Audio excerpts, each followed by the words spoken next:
2024 সালে কবে পড়েছে দুর্গাপুজো? পঞ্জিকা অনুসারে পূর্ণাঙ্গ সময়সূচি। এবছর মা দুর্গার আগমন ও গমন কোন বাহনে এবং এর ফলাফলস্বরূপ আমরা কি ভোগ করতে চলেছি?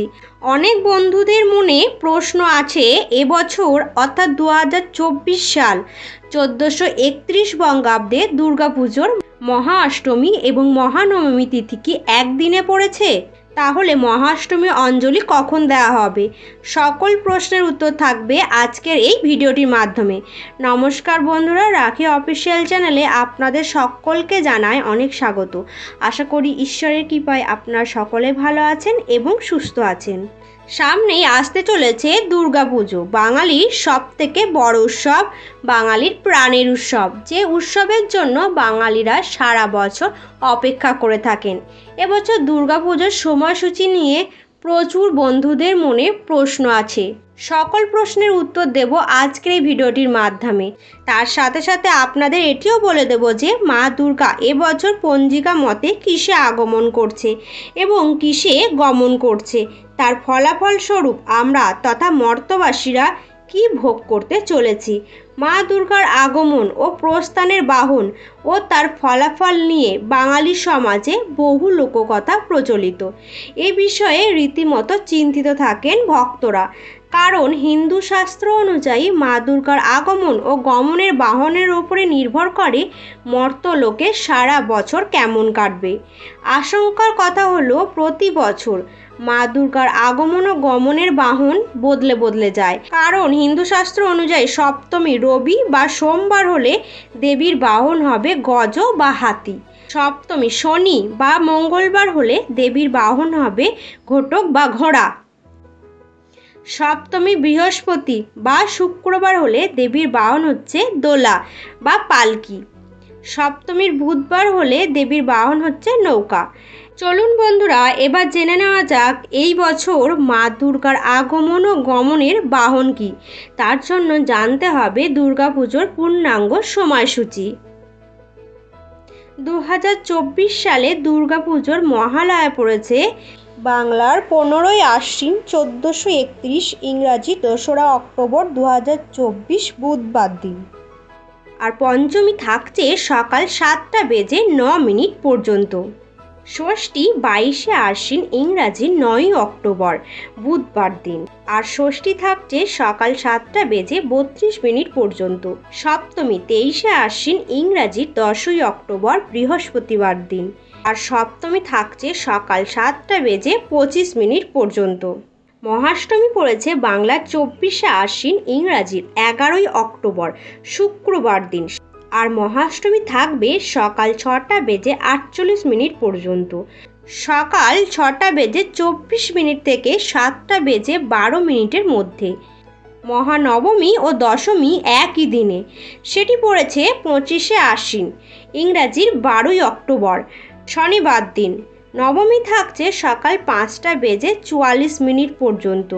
তারপরে হচ্ছে দশমী।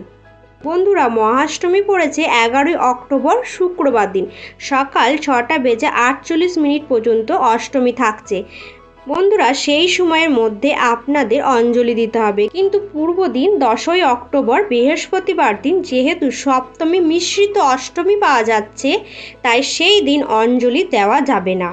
অঞ্জলি কিন্তু দিতে হবে শুক্রবার দিন, কারণ শুক্রবার দিন যেটি অষ্টমী আছে সেটি নবমী মিশ্রিত অষ্টমী, যার মাধ্যমে অষ্টমী অঞ্জলি দেওয়া বেশি ভালো হবে।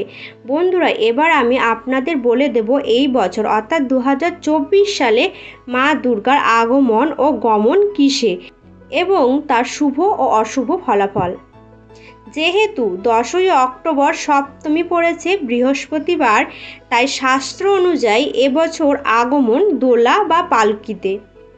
অন্যদিকে 12ই অক্টোবর শনিবার পড়েছে বিজয়া দশমী, সেই কারণে পুত্র কন্যা নিয়ে কৈলাসে ঘোড়া বা ঘটকের পিঠে আসীন হয়ে ফিরে যাবেন দেবী। এর ফল কি হবে? শাস্ত্র মতে মা দুর্গা যদি পালকিতে করে আসেন, তাহলে ফল হবে মহামারী, ভূমিকম্প, খরা, যুদ্ধ ও অতিমৃত্যু। দেবী যদি ঘোড়ায় চড়ে আসেন বা বিদায় নেন তাহলে তার ফল হচ্ছে সামাজিক রাজনৈতিক অস্থিরতা বৃদ্ধি পায়, রাষ্ট্রে রাষ্ট্রে যুদ্ধ হয়, অর্থাৎ আগমন ও গমন দুইয়ের ফলই হচ্ছে মন্দ। উল্লেখ্য, দেবীর আগমন ও গমন সবথেকে ভালো হচ্ছে গজ বা হাতিতে, শাস্ত্র মতে যা দেবীর উৎকৃষ্টতম বাহন। দেবীর বাহন হাতি হলে মর্তলোকে ভরে ওঠে সুখ শান্তি ও সমৃদ্ধিতে। দেবীর আসা ও যাওয়ার নৌকায় হলে ধরিত্রী হয়ে ওঠে শস্য শ্যামলা। সেই সঙ্গে সঙ্গে অতি বর্ষণ বা প্লাবনের আশঙ্কাও বাদ দেওয়া যায় না। তবে বন্ধুরা, মা দুর্গা যে বাহনে আগমন বা প্রস্থান করুন না কেন, মা দুর্গার এই মর্তধামে আগমন শুধুমাত্র আনন্দেরই কারণ হয়ে দাঁড়ায়। কারণ এই পুজোর জন্য বাঙালিরা সর্বত্রই, যেখানেই বাঙালিরা থাকুক না কেন, সবাই কিন্তু সারা বছর অপেক্ষা করে থাকেন এই পুজোর জন্য। এছাড়াও বন্ধুরা, বাঙালি মানুষের পুজো শুধুমাত্র আনন্দ নয়, অর্থনৈতিক ব্যবস্থাকে মজবুত করে। প্রচুর মানুষ এই কয়েকটা দিনে যা অর্থ উপার্জন করে সেটি তার সারা বছরের অর্থ উপার্জনের প্রায় 30% অর্থ।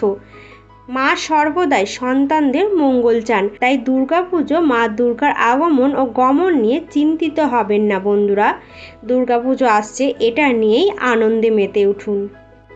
বন্ধুরা, আশা করছি আজকের ভিডিওটা আপনাদের খুব ভালো লেগেছে এবং একটু হলেও উপকৃত হয়েছেন।